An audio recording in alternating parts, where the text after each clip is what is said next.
Daily India current affairs के session में आपका स्वागत है। आज का सेशन रहेगा 18 अप्रैल 2024 इंडिया करंट अफेयर्स का। इस सेशन के अंदर साथियों जितने ही महत्वपूर्ण प्रश्न बने हैं इंडिया करंट अफेयर्स के वो मैं आपके साथ शेयर करूंगा। साथ ही उन प्रश्नों से जुड़े हुए जो महत्वपूर्ण तथ्य आपसे पूछे जा सकते हैं उस पर भी जानकारी साझा करूंगा। साथियों इस सेशन के अंदर 15 मिनट की एक क्लास होती है और इससे बाहर साथियों आपका इंडिया करंट अफेयर्स का क्वेश्चन जाएगा नहीं। कम समय में क्वालिटी कंटेंट मैं आपके साथ शेयर करता हूं। यह सेशन आपको पसंद आए तो इस सेशन को लाइक व शेयर जरूर कीजिएगा और अपने दोस्तों में विषय जरूर शेयर कीजिएगा। सेशन की शुरुआत के अंदर साथियों अपने 3 महत्वपूर्ण प्रश्न देखते हैं इंडिया करंट अफेयर्स के जनवरी, फरवरी व मार्च महीने के जो इंपॉर्टेंट बनते हैं। तो पहला क्वेश्चन उसमें आज के दिन का है कि हाल ही में किस देश ने चंद्रयान मिशन पेरिग्रीन फर्स्ट है जो लॉन्च किया है। कि हाल ही के अंदर किस देश ने, आपसे पूछा गया है कि हाल ही के अंदर किस देश ने चंद्रयान मिशन पेरिग्रीन फर्स्ट है जो लॉन्च किया है। तो आंसर हो जाएगा अमेरिका के द्वारा साथियों 8 जनवरी को है जो इसको लॉन्च किया गया है। इसको एस्ट्रोबोटिक नामक अमेरिकी कंपनी के द्वारा है जो विकसित किया गया था। तो अपने लिए इंपॉर्टेंट रहने वाला है। अगला क्वेश्चन आपसे पूछा है कि हेनले पासपोर्ट इंडेक्स 2024 जो जनवरी में जारी की गई थी साथियों उसके अंदर भारत की रैंक क्या है। तो आपका आंसर हो जाएगा उसके अंदर साथियों भारत की रैंक है 80वीं, यानी भारत इसके अंदर साथियों 80वें स्थान पर है। इसको हेनले एंड पार्टनर्स के द्वारा है जो साथियों जारी किया जाता है। इस इंडेक्स में 199 एयरपोर्ट्स को माफ कीजिएगा पासपोर्ट को जो शामिल किया गया था। प्रथम स्थान पर जापान, फ्रांस, जर्मनी व संयुक्त रूप से सिंगापुर इस पर थे और अपना भारत 80वें स्थान पर था। तो अपने लिए इंपॉर्टेंट रहेगा। अगला क्वेश्चन आपसे पूछा है कि हाल ही में डीआरडीओ ने कौन सी असॉल्ट राइफल को है जो लॉन्च किया है। कि हाल ही के अंदर डीआरडीओ के द्वारा कौन सी असॉल्ट राइफल को लॉन्च किया गया है। तो आंसर हो जाएगा साथियों उग्रम। उग्रम जो मिसाइल है साथियों उसको है जो किसके द्वारा, डीआरडीओ के द्वारा जो राइफल है साथियों उसको लॉन्च किया गया है। डीआरडीओ व हैदराबाद की Deepa armour India private limited ने एक संयुक्त रूप से उग्रम को विकसित किया है। इसकी रेंज 500 मीटर है और वजन इसका साथियों 4 किलोग्राम है। डीआरडीओ के द्वारा साथियों उग्रम असॉल्ट राइफल को है जो हाल ही के अंदर लॉन्च किया गया था। तो ये थे साथियों अपने इंडिया करंट अफेयर्स के रिवीजन के क्वेश्चन। अब अपने साथियों सेशन की शुरुआत करते हैं। पहला क्वेश्चन आपसे पूछा गया है कि लता दीनानाथ मंगेशकर अवार्ड 2024 है जो किसे दिए जाने की घोषणा है जो की गई है। मोस्ट इंपोर्टेंट साथियों ये क्वेश्चन रहने वाला है। आपसे पूछा है कि लता दीनानाथ मंगेशकर अवार्ड 2024 किसे दिए जाने की घोषणा हुई है। तो अमिताभ बच्चन, किसको, अमिताभ बच्चन को दिए जाने की साथियों घोषणा हुई है। हिंदी सिनेमा के प्रसिद्ध अभिनेता अमिताभ बच्चन को इस साल आयोजित होने वाले समारोह के अंदर तीसरे लता दीनानाथ मंगेशकर अवार्ड से है जो सम्मानित किया जाएगा। किसे, अमिताभ जी बच्चन को साथियों लता दीनानाथ मंगेशकर जो अवार्ड है 2024 का, ये इसका तीसरा संस्करण है, वो इसको दिया जाएगा। किसको, तो आंसर होगा अमिताभ बच्चन को दिया जाएगा। इसके अलावा साथियों संगीतकार AR रहमान को भारतीय संगीत के लिए भी साथियों इसके अंदर पुरस्कार दिया जाएगा। अभिनेत्री पद्मिनी कोल्हापुरी को सिनेमा के क्षेत्र में उनकी सेवाओं के लिए पुरस्कार दिया जाएगा। वह रूप कुमार राठौड़ को संगीत के क्षेत्र में उनकी सेवाओं के लिए जो पुरस्कार दिया जाएगा। अभिनेता रणदीप हुड्डा को बेस्ट फिल्म प्रोडक्शन और एक्टर का अवार्ड है जो इसके अंदर दिया जाएगा। सबसे इंपॉर्टेंट क्या रहेगा साथियों, लता दीनानाथ मंगेशकर अवार्ड 2024 किसे दिया जाएगा। तो आंसर हो जाएगा साथियों किसे दिया जाएगा, अमिताभ बच्चन को दिया जाएगा। मोस्ट इंपॉर्टेंट ये क्वेश्चन रहने वाला है। अगला क्वेश्चन आपसे पूछा है कि उज्बेकिस्तान में सशस्त्र बल अकादमी में अत्याधुनिक सूचना प्रौद्योगिकी प्रयोगशाला का उद्घाटन है जो किसके द्वारा किया गया है। कि उज्बेकिस्तान में सशस्त्र बल अकादमी के अंदर साथियों अत्याधुनिक सूचना प्रौद्योगिकी प्रयोगशाला का उद्घाटन किसने किया है। तो साथियों अपने थल सेना के अध्यक्ष कौन है, मनोज पांडे जी। किसके द्वारा साथियों, मनोज पांडे जी के द्वारा है जो किया गया है। मनोज पांडे जी साथियों उज्बेकिस्तान के दौरे पर गए हुए हैं। वहां पर साथियों दोनों देशों के बीच जो संबंध मजबूत हो इसके तहत उनकी यात्रा, और इस यात्रा के तहत उन्होंने साथियों सशस्त्र बल अकादमी में अत्याधुनिक सूचना प्रौद्योगिकी जो प्रयोगशाला है उसका उद्घाटन किया है। और दोनों देशों के बीच साथियों इस प्रयोगशाला का निर्माण करने के लिए 2018 के अंदर है जो एक समझौता हुआ था। यानी इस प्रयोगशाला के निर्माण में है जो साथियों भारत का कुछ ना कुछ सहयोग है। तो इंपॉर्टेंट रहेगा किसके द्वारा, मनोज पांडे जी के द्वारा है जो इसका उद्घाटन है जो उज्बेकिस्तान के अंदर किया गया है। ये अपने को याद रखना है। अगला क्वेश्चन आपसे पूछा गया है कि स्वदेशी मुद्दों पर संयुक्त राष्ट्र स्थायी मंच के 23वें स्तर का आयोजन है जो कहां पर किया गया है। आपसे पूछा है कि स्वदेशी मुद्दों पर संयुक्त राष्ट्र स्थायी मंच के 23वें स्तर का आयोजन है जो कहां किया गया है, तो आंसर हो जाएगा साथियों न्यूयॉर्क के अंदर किया गया है। कहां पर है?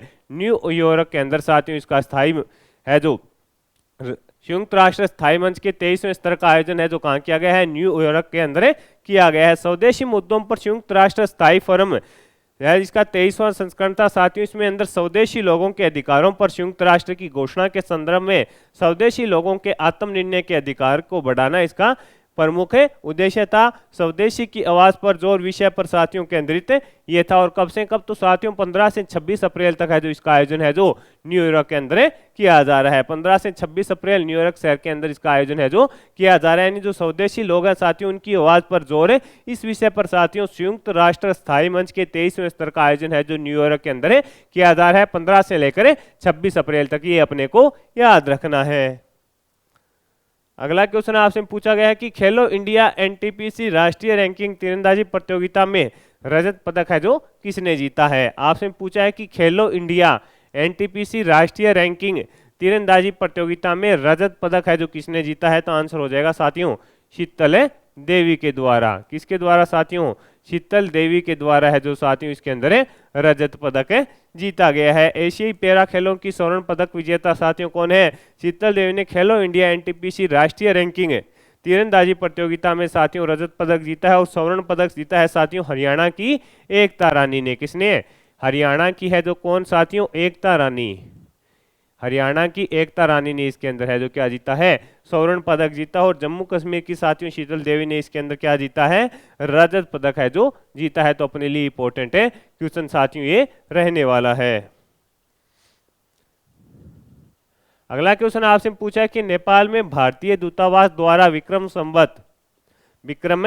संवत नेपाल में भारतीय दूतावास के द्वारा विक्रम संवत नेपाली नव वर्ष 2021 के अवसर पर जनकपुर धाम सांस्कृतिक महोत्सव का कौन सा संस्करण आयोजित किया गया, तो साथियों इसके अंदर हो जाएगा आपका आंसर है भारतीय दूतावास के द्वारा कौन सा संस्करण आयोजित किया गया, तो आपका आंसर हो जाएगा दूसरा संस्करण है जो आयोजित किया गया था। जनकपुरा धाम सांस्कृतिक महोत्सव का दूसरा संस्करण है जो 13 अप्रैल को साथियों विक्रम संवत नेपाली नव वर्ष 2081 के अवसर पर नेपाल में भारतीय दूतावास द्वारा आयोजित है जो किया गया था। यह महोत्सव जनकपुर में महेंद्र नारायण निधि मिथिला सांस्कृतिक केंद्र में आयोजित किया गया था। भारतीय दूतावास के द्वारा साथियों इसका आयोजन किया गया। यह दूसरा संस्करण था। यह महोत्सव साथियों जनकपुर के अंदर महेंद्र नारायण निधि मिथिला के अंदर इसका आयोजन है जो किया गया था। तो ये अपने लिए मोस्ट इंपॉर्टेंट क्वेश्चन है रहेगा कि नेपाल में भारतीय दूतावास के द्वारा विक्रम संवत नेपाली नव वर्ष 2021 के अवसर पर जनकपुर धाम के अंदर साथियों सांस्कृतिक महोत्सव का कौन सा संस्करण है जो आयोजित किया गया, तो आंसर हो जाएगा दूसरा संस्करण है आयोजित है जो किया गया था। अगला क्वेश्चन आपसे पूछा है कि वाणिज्य मंत्रालय के आंकड़ों के अनुसार आपसे पूछा गया है कि वाणिज्य मंत्रालयों के आंकड़ों के अनुसार मार्च 2024 में भारत की थोक मूल्य सूचकांक आधारित मुद्रास्फीति है जो क्या रही है, तो आंसर हो जाएगा साथियों 0.53% रही है। आपसे पूछा है कि वाणिज्य जो मंत्रालय है उसके जो आंकड़े आए हैं उनके अनुसार साथियों मार्च 2024 में भारत की थोक मूल्य सूचकांक आधारित है जो मुद्रास्फीति क्या रही है, तो 0.53% रही है। वाणिज्य एवं उद्योग मंत्रालय ने साथियों एक बयान में कहा कि अखिल भारतीय थोक मूल्य सूचकांक आंकड़ों पर आधारित मुद्रास्फीति की जो वार्षिक दर मार्च 2024 में है वो कितनी रही है, 0.53% रही है। ये अपने को याद रखना है।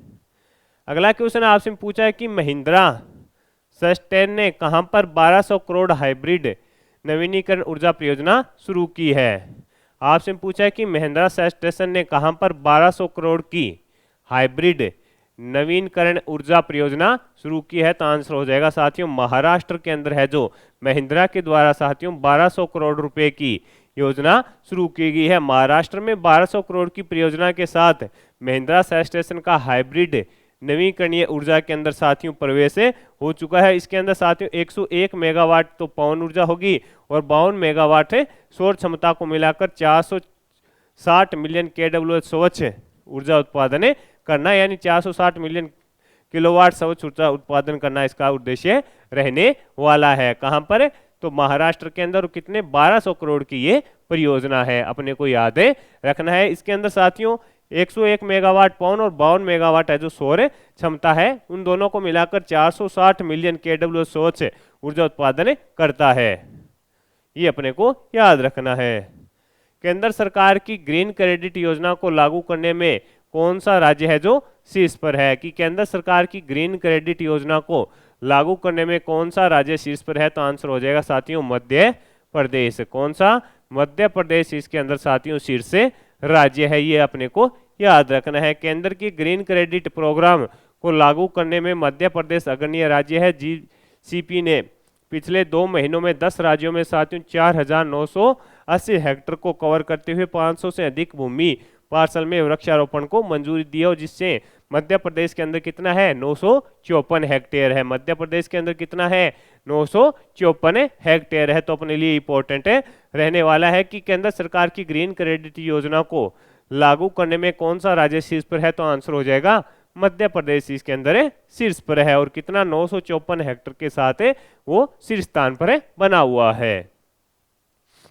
अगला क्वेश्चन आपसे पूछा है कि हाल ही में चर्चा में पोस्ट वृक्ष क्या है, ये इंपॉर्टेंट रहने वाला क्वेश्चन है कि हाल ही में चर्चा में पोस्ट वृक्ष क्या है, तो साथियों एक धूमकेतु है। केतु पोस्ट वृक्ष के 21 अप्रैल 2024 को सूर्य के सर्वाधिक नजदीक पहुंचने की संभावना है जो व्यक्त की जा रही है, यानी एक धूमकेतु है साथियों, इसकी 21 अप्रैल को है जो सूर्य के सबसे नजदीक पहुंचने की संभावना है जो व्यक्त की जा रही है। तो हाल में आपसे इस प्रकार क्वेश्चन बन सकता है कि हाल ही के अंदर चर्चा में पोस्ट वृक्ष क्या है, तो एक धूमकेतु है, ये अपने को याद रखना है। अगला क्वेश्चन आपसे पूछा है कि सूर्य का अध्ययन करने के लिए यूरोपीय अंतरिक्ष एजेंसी के क्रांतिकारी प्रोबा 3 मिशन को है जो लॉन्च करने के लिए कौन तैयार है, इंपॉर्टेंट लगा लेना, मोस्ट, क्या लगा लेना, मोस्ट इंपॉर्टेंट क्वेश्चन रहने वाला है।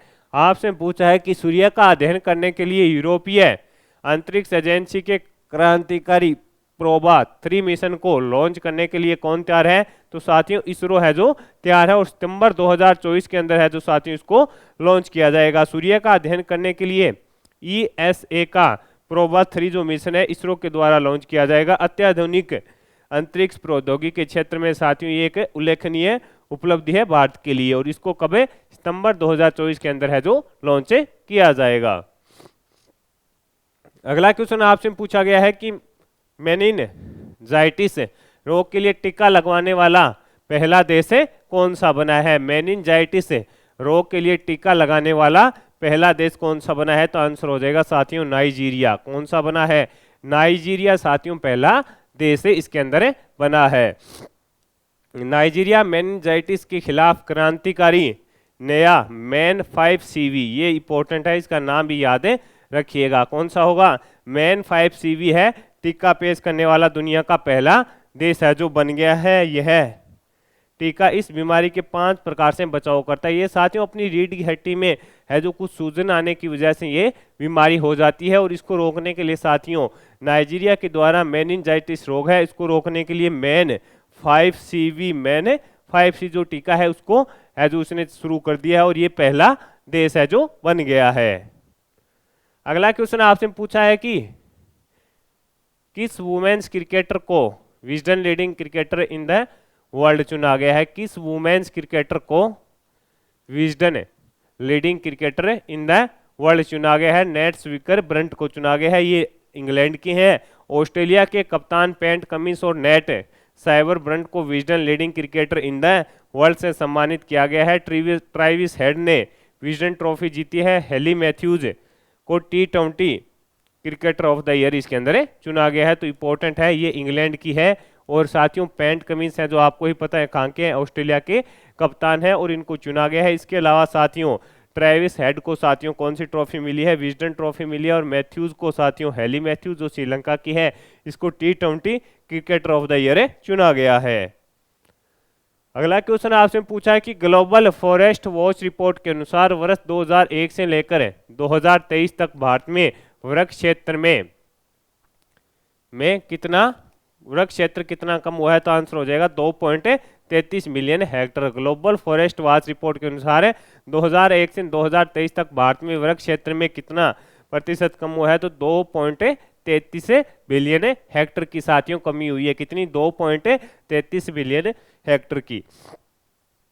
वर्ष 2000 के बाद भारत में 2.33 मिलियन हेक्टर वृक्ष अनावरण है जो नष्ट हुआ है, जो इस अवधि के दौरान साथियों वृक्ष आवरण में 6% की कमी के बराबर है। 2002 से 2023 तक देश में लगभग 4,14,000 हेक्टर आर्द्र प्राथमिक वन है जो 4.1% नष्ट हो गए हैं। इसी अवधि में कुल वृक्ष आवरण हानि का 18% है।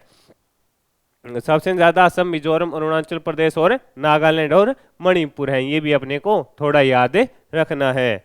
हाल ही में सूडान अंतर्राष्ट्रीय मानवतावादी सम्मेलन का आयोजन है जो कहां पर हुआ है, तो आंसर हो जाएगा पेरिस के अंदर। कि हाल ही में सूडान पर अंतर्राष्ट्रीय मानवतावादी सम्मेलन का आयोजन कहां हुआ है, तो आंसर है पेरिस के अंदर इसका आयोजन किया गया है। फ्रांस ने सूडान पर अंतर्राष्ट्रीय मानवतावादी सम्मेलन की मेजबानी की। सूडान की सेना और विद्रोही अर्धसैनिक बल रैपिड सपोर्ट फोर्सेज के बीच युद्ध में फंसे सूडान के लोगों के लिए धन जुटाने के लिए 15 अप्रैल 2024 को फ्रांस की राजधानी पेरिस में सूडान और पड़ोसी देशों के लिए एक अंतर्राष्ट्रीय मानवीय सम्मेलन है जो आयोजित किया गया है। तो इम्पोर्टेंट है क्योंकि यहाँ पर गृह युद्ध के हालात बन गए हैं कि लोग हैं जो सरकार के खिलाफ हैं, तो कहां पर? पेरिस के अंदर साथियों इसका आयोजन किया गया है।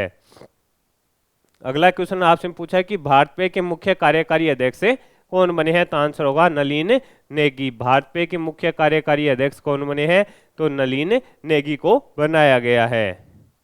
तो साथियों ये था आज का इंडिया करंट अफेयर्स का सेशन। इस सेशन के अंदर जितने ही महत्वपूर्ण पर्सन बनने थे अपने इंडिया करंट अफेयर्स के, वो मैंने आपके साथ शेयर कर दिए हैं। मेरा प्रयास है साथियों कि कम समय में मैं आपके साथ क्वालिटी कंटेंट शेयर करूं। इस सेशन से बाहर साथियों आपका इंडिया करंट अफेयर्स का क्वेश्चन जाएगा नहीं। टेलीग्राम पर जुड़िए, वहां पर आपको PDF मिल जाएगी। कम समय में क्वालिटी कंटेंट के लिए जरूर फॉलो कीजिएगा इन्फ्यूजन नोट्स। धन्यवाद साथियों।